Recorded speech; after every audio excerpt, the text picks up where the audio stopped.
and welcome to my channel. I'm Tomiwa Aluko. With me today is Fidel Kom, who is a learning disability and social worker here in Sheffield. And we're here to discuss mental health. We're going to look at what mental health is, its symptoms and problems. And we're also going to talk about men's mental health in general. We are going to discuss the reasons why men are less likely to talk about issues surrounding their mental health and well-being.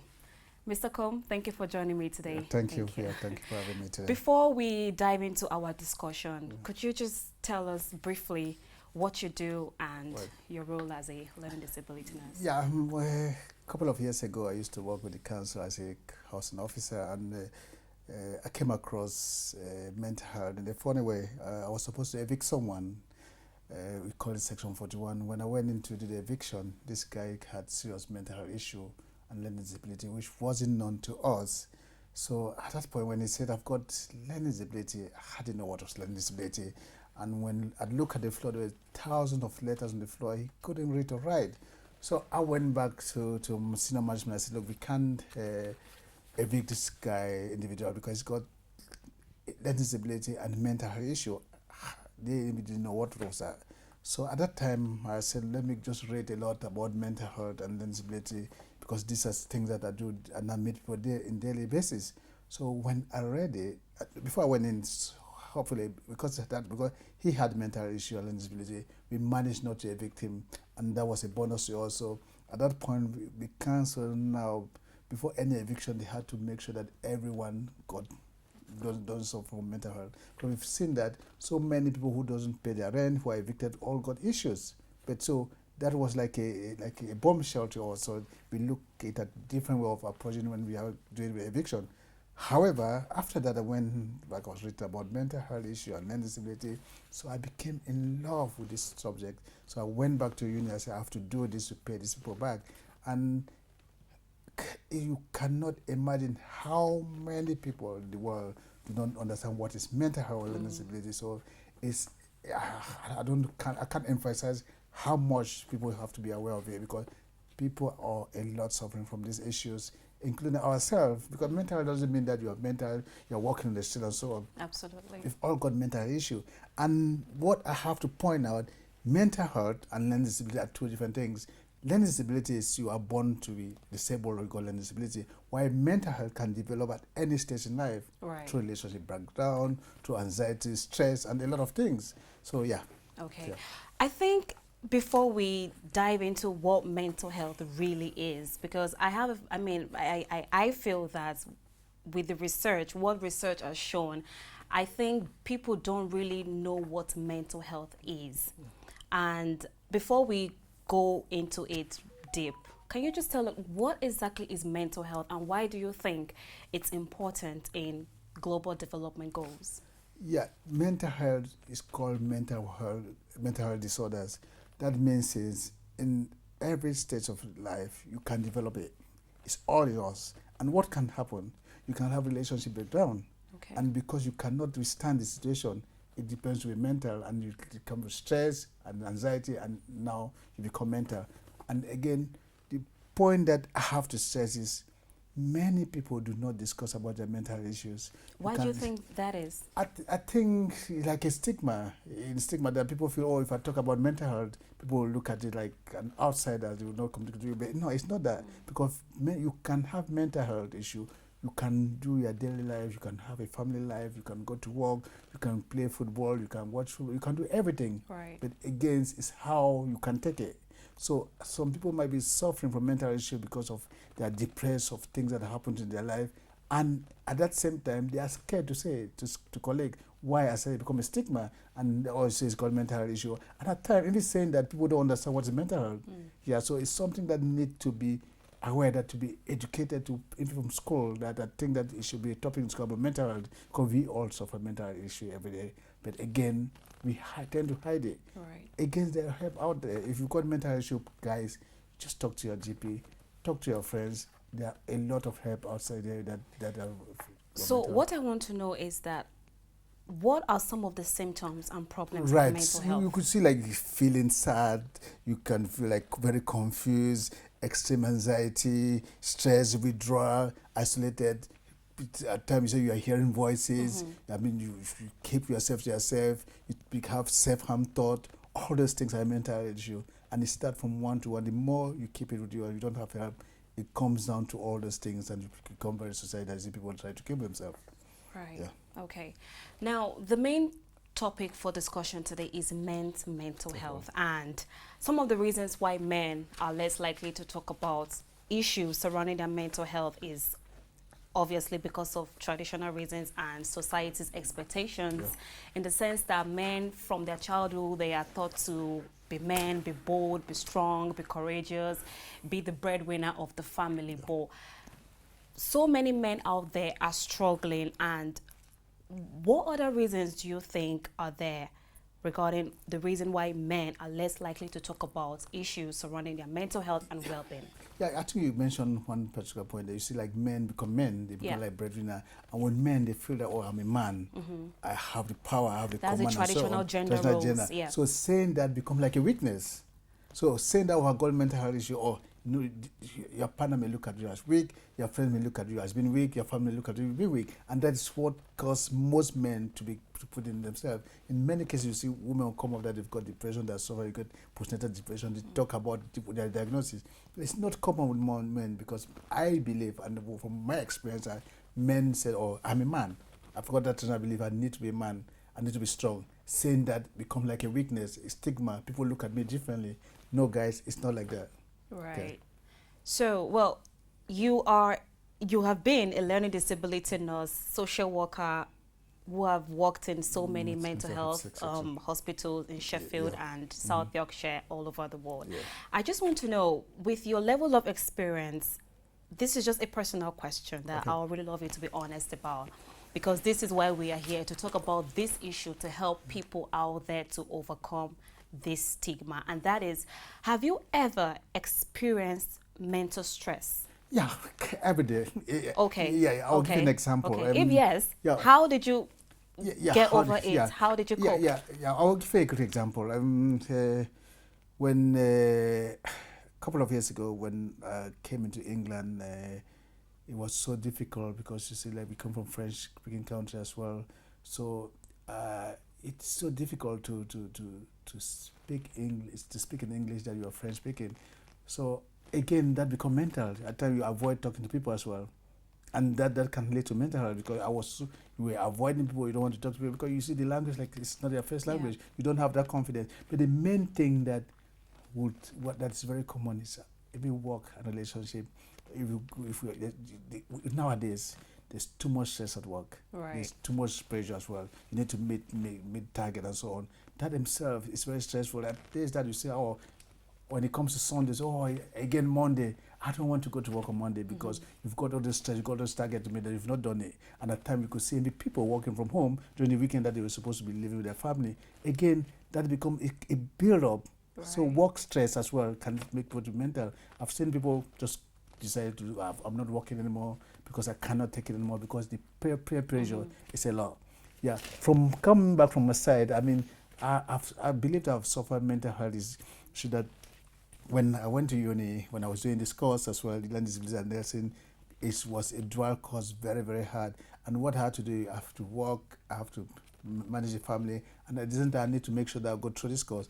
When I go to uni, come back at night, I'm reading the whole night.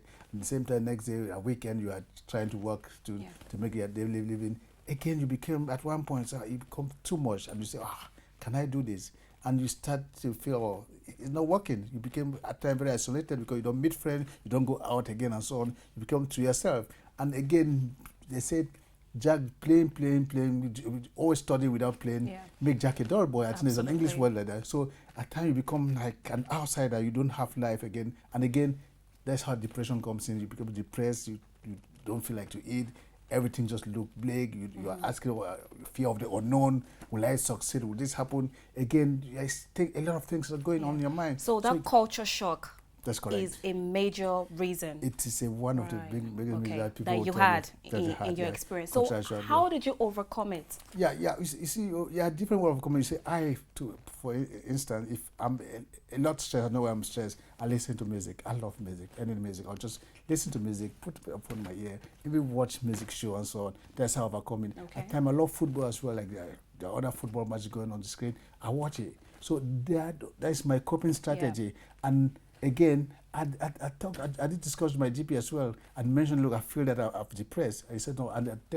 told him exactly what is happening. He said, no, it's because of what you're going through. And that leads to the coping strategy, what you're doing is about doing things that you like most to combat the things that you don't like. There is something you mentioned just now that caught my attention, and that is, you said you realize at some stage, at some point in your life during that period, you realized that there was something wrong. Yeah. You because I feel that we all know ourselves. Yeah. You know yourself better than your spouse or your family. Yeah, so you say you realized for a fact that you were depressed. Yeah, I did realize, because when I look at myself, there are things that I used to do, I don't like to do anymore. Okay. I used to like to go to work, I don't like it anymore. Right. I used to meet friends during the weekend, I don't meet them anymore. You see, all those things that you like, so those are symptoms. Those are symptoms. Why am I not doing this? Why am I just feeling that it's being on my own point, being on my own side, be just on my own? I mean, I don't interact with people. That is a good thing. I said to myself, no, I'm not that type of person. Okay. I usually, normally I'll do work by weekend, meet with friends, share a glass of wine and be happy and talk about things, talk about football, talk about music, listen. But all those things, I realized, no, it was not of interest to me.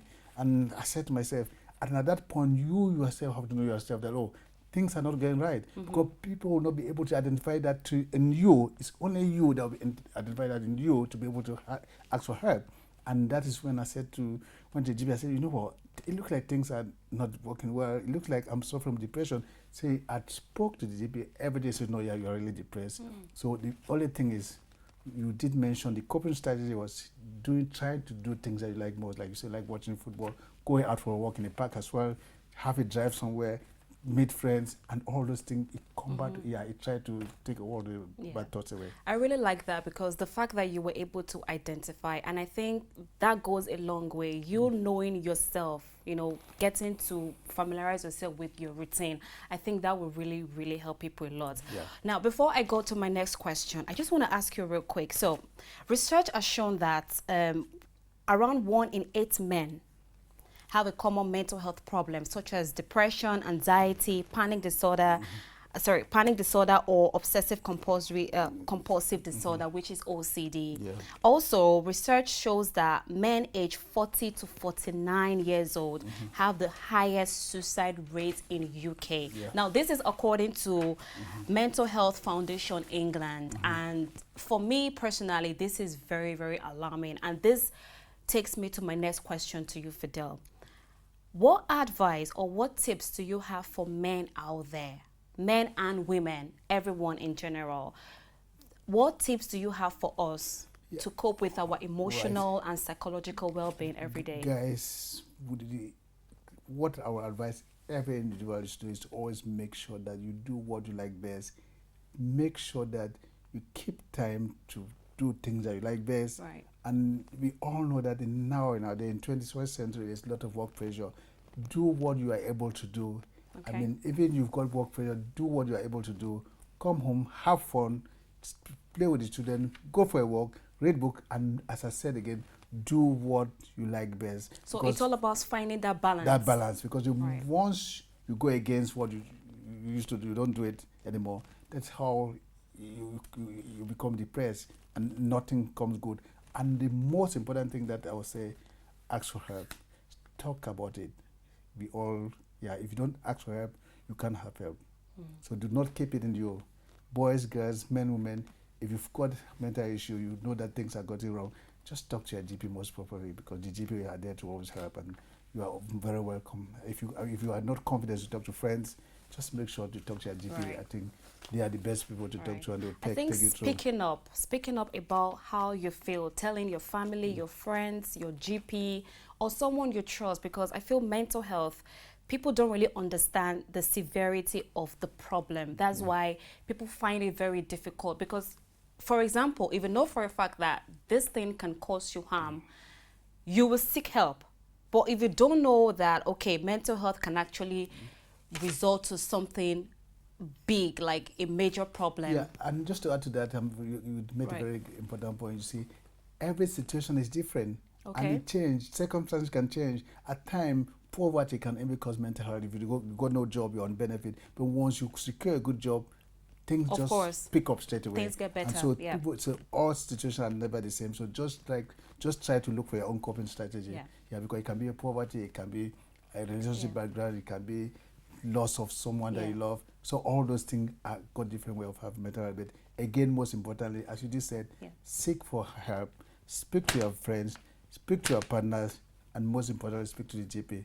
They've got they are there just to help you. So for those of us here in England, apart from speaking to our GPs, where else can people get help? Are there charity organizations, or do you know of any? Yeah, why I do insist on GP, because still, if you go to charity organization, you meet other people. Some people are not confident enough to talk to people. Okay, But mostly people that's go to true. GP, and most I've seen from my experience as a mental health worker, I've realized that GP have given a lot of referrals. People tend to talk to their GP even than talk to their wife.